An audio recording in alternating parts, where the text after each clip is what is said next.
بسم الله الرحمن الرحيم.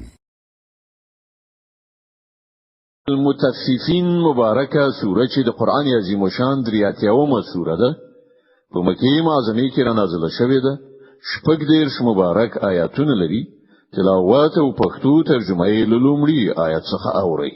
بسم الله الرحمن الرحیم. د الله په نوم چې ډیر زیات مهربان پورا رحم لرونکی دی.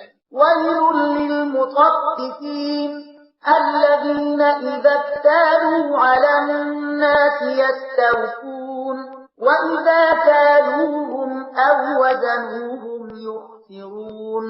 تباهی ده د کم ورکوونکو د پاره. د هغه حال داسې دی چې کله له خلکو نه څه اخلي نو پورا یې اخلي، او کله چې هغه ته په پیمانه یا تل څه ورکوي نو کمی ورکوي. ألا يظن أولئك أنهم مبعوثون ليوم عظيم يوم يقوم الناس لرب العالمين. آیا دا خلک نه پوهیږي چې په یو لوی ورځ را پاتول کیدونکي دي؟ هغه ورځ چې کله ټول خلک د عالمینو د پروردګار په حضور کې ودرېږي. كلا إن كتاب الفجار لفي سجين. کله نه چې دا کافران ګمان کوي ارو مرو د بدکارانو عمل نامې د سجین په دفتر کې. وما أدراك ما سجين. او ته څه خبرې چې د سجین دفتر څه دی؟ كتاب مرسوم ويل يومئذ للمكذبين الذين يكذبون بيوم الدين. یو کتاب دی لیکل شوی تباهی ده په هغه ورځ د دروغ غنونکو لپاره چې د جزا ورځ دروغ غني. وما يكذب به إلا كل معتد أثيم إذا تتلى عليه آياتنا قال أساطير الأولين. او هیڅوک د جزا ورځ دروغ نه غني مګر هغه څوک چې له حد تیری کوونکی بد عمل دی. هغه ته چې کله زمونږ آیاتونه واورول شي نو وای دا خو د پخواني وختونو ویناوي دي. كلا بل قال على قلوبهم ما كانوا يكسبون. هیڅ کله نه چې دا کافران فکر کوي بلکې حقیقت دا دی چې د دې خلکو زړونه د دوی د بدو عملونو زنګ وهلي دي.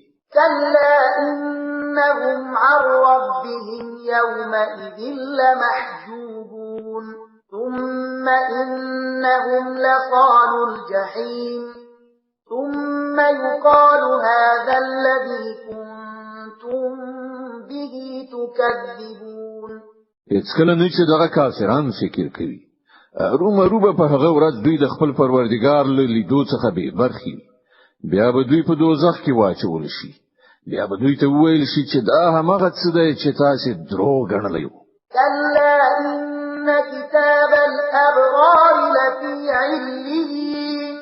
هیڅ کله نه چې دغه کافران فکر کوي رومرو د نیکانو عمل نامه په علین یعنی د لوړ مقام خلکو په دفتر کې ده. وما أدراك ما عليون. او ته څه خبرې چې علین یعنی د هغو لوړ مقام خلکو دفتر څه ده؟ كتاب مرقوم يشهده المقربون. یو لیکلی کتاب دی چې مقربې پرېختي د هغه ساتنه کوي. إن الأبرار لفي نعيم على الأرائك ينظرون تعرف في وجوههم نظرة النعيم. رومه نیکان په زیاتو خوندونو کې وي، د عزت په هسکو تختونو ناست ننداره کوونکي وي. د هغو په چیرو کې به تل نعمتونو څخه په ګټه اخیستلو د خوښۍ نښې لیدای شي. يسقون من رحيق مختوم ختامه مسك وفي ذلك فليتنافس المتنافسون. په هغو به سرپټي خالص شراب څښل کیږي چې د مشکو مهر به پرې لګېدلی وي. څوک چې د نورو نه میدان ګټل غواړي د دې شي د ګټلو په مسابقه کې د هڅه وکړي. ومزاجه من تسنيم عينا يشرب بها المقربون دې شرابو کې تسنیم ګډوي دا یو چینی د چې د هغې له اوبو سره مقرب خلق شراب څښي إن الذين أجرموا كانوا من الذين آمنوا يضحكون وإذا مروا بهم يتغامزون وإذا انقلبوا إلى أهلهم انقلبوا فكهين مجرمانو په دنیا کې په مؤمنانو باندې ملنډي وهلې چې کله به د هغو ترڅنګ تیرېدل نو د هغوی لوري ته به د تمسخر سترګکونه وهل کله چې بخپل کورونو ته ورستنېدل نو د ملنډو وهلو د خوندونو په اخیستلو به ورستنېدل وإذا رأوهم قالوا إن هؤلاء لضالون